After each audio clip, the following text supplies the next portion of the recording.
I keep my goals to myself, cause whenever I share it with folks, they get a look upon their face and their memory floats to a time where their goals and the stars ain't... What's good? Let's get into NXT from July the 7th, 2026. This was a pretty okay episode of NXT. The women still continue to hold it down, and they have been doing that for months. Well, actually, several months. And they've been doing a very good job. I didn't like the opening segment all that much, but the main event was great. I thoroughly enjoyed Kendal Grey versus Nattie, and that was because of Kendal Grey. Kendal Grey is great. She's excellent. She's excellent, for sure. The men's division, as per usual, needs help, and hopefully they'll get help in due time. So not much can be said there. All right, so we kicked the show off with Kali Armstrong. She comes out, cuts a promo, basically just explains why she attacked Kendal Grey last week. She wanted to make a name for herself and everything else. Lola Vice, she showed up, and she said that she wants a rematch with Kendal Grey, so she's not going to wait around for it. Then Kelani Jordan, she comes out and talks about how she beat Tatum Paxley, and they all continue to bicker. And then this leads into a quick little brawl where Kali Armstrong stands tall. She ends up doing a double clothesline, taking out both ladies, both females. And I like this. This was okay. Clearly, this is going to lead to a triple threat match next week, which is, I guess, fine. Who wins that?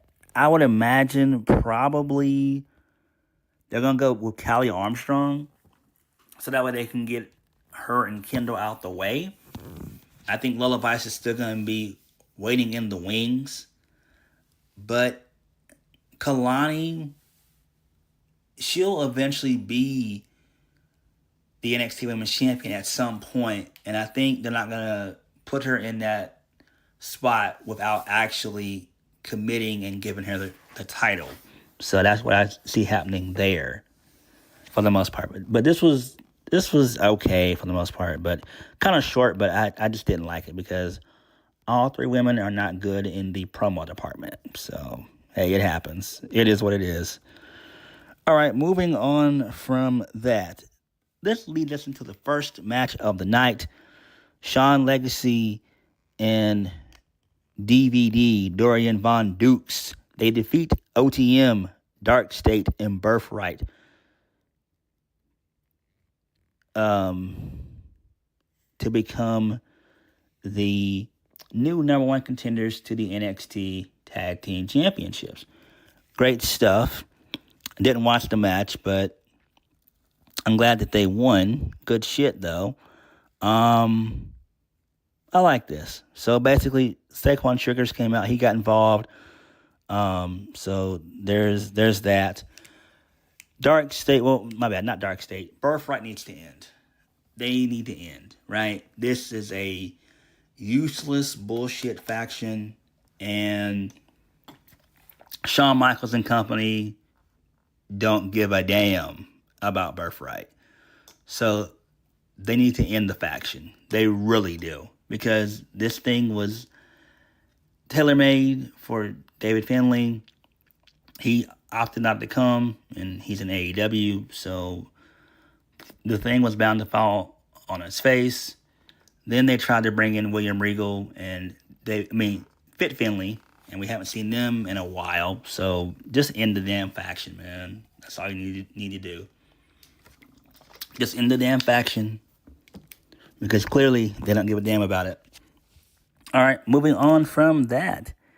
This leads us into Saquon Sugars. He was interviewed by Emily Agard. She's pretty good. I actually like her. I miss Sarah Schreiber, but Emily's a really good backup, though. She's done pretty well. She's been with WWE for about a good maybe month now, month and a half. But anyway, so Saquon's he admitted that he can't pick off Dark State 3-on-1, so he'll have to find some friends, and he knows that that'll be difficult after all that he and Dark State have done to the roster. No matter who he finds, Dark State's going to learn that he's up next, and they're up never, and it doesn't get any sweeter than that. Okay, so we're going to continue this boring feud between Dark State and Saquon Sugars. I don't know, and I really don't care, but who gives a damn? Moving on from that, Keanu Craver defeats Tank. This is fine. This match went about a good 5 to 7 minutes. Clearly, Keanu Craver has no sense of direction. They need to put him in some type of feud to get the juices going. Flowing and going for him. I'm a fan of Keanu Craver. I like him. He's great. It's just, it seems like Shawn Michaels doesn't know what to do with him. We know that he's going to eventually get a title shot at some point in time, but I really think it would be best for him to be built up and have him be the one to beat Miles Bourne and become the new NXT North American champion. Give him a good 6, 7, 8 month reign as champion, and then continue to build him up and eventually give him the NXT championship, right?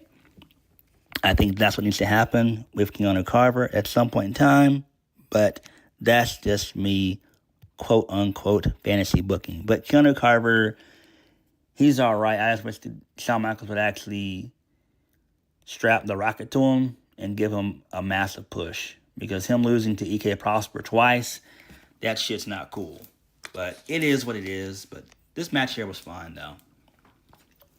It was all right. Moving on from that, we get a Naraku vignette.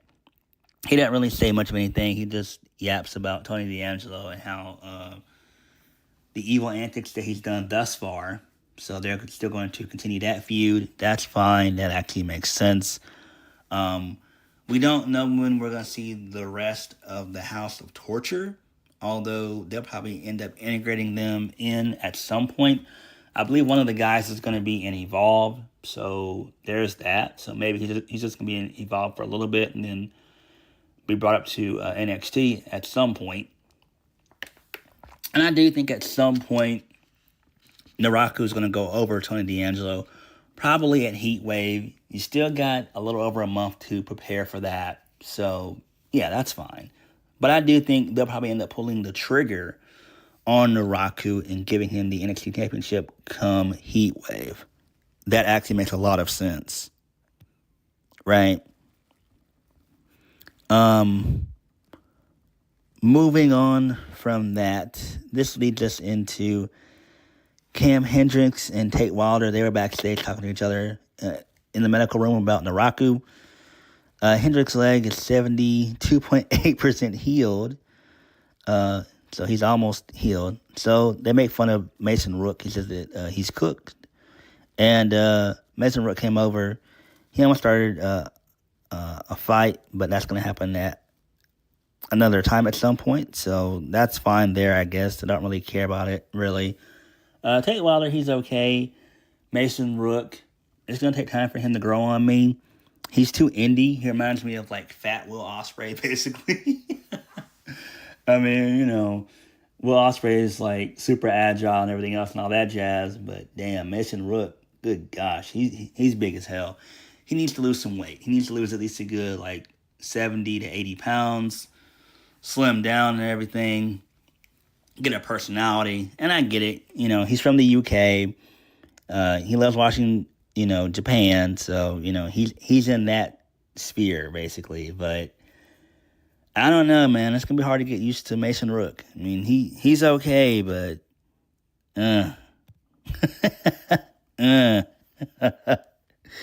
So we'll see what comes of this, I guess. Moving on from that. Nattie and her girls, Nikita Lyons and Carmen Petrovich, they're backstage, along with Layla Diggs.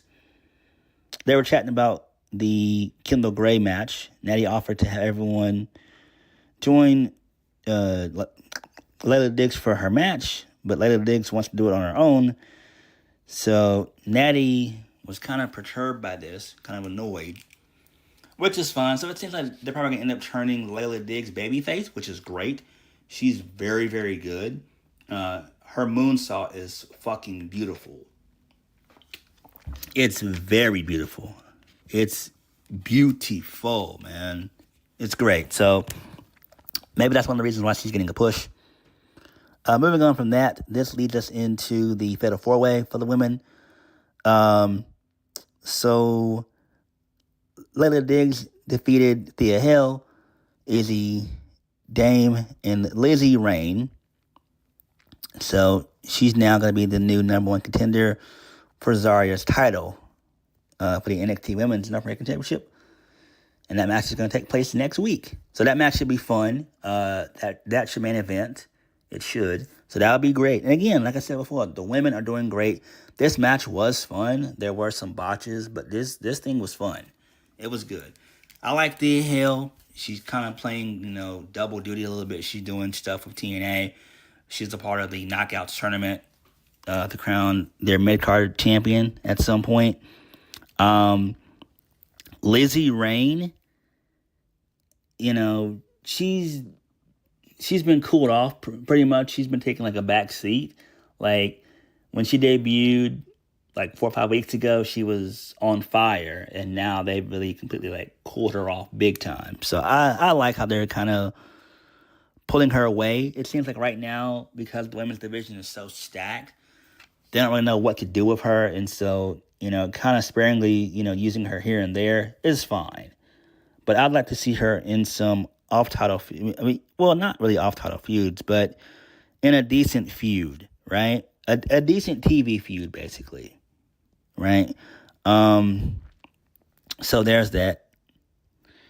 Moving on from that, so Nikki Blackheart, she showed up. She was on this show. She had a decent vignette. She said that she's coming after more than just Tatum Paxley. And then she talks about being the natural disaster and destruction. She said that she's the force of nature, Raina Vulcan. So I like that. I like her new name. It's great. Nikki Blackheart is fine. She looks really good. She looks very, very good. She's attractive. She's not ugly. She's attractive. She's attractive. She's thick, but she's attractive. I like what they're doing with her. Hopefully they build her up.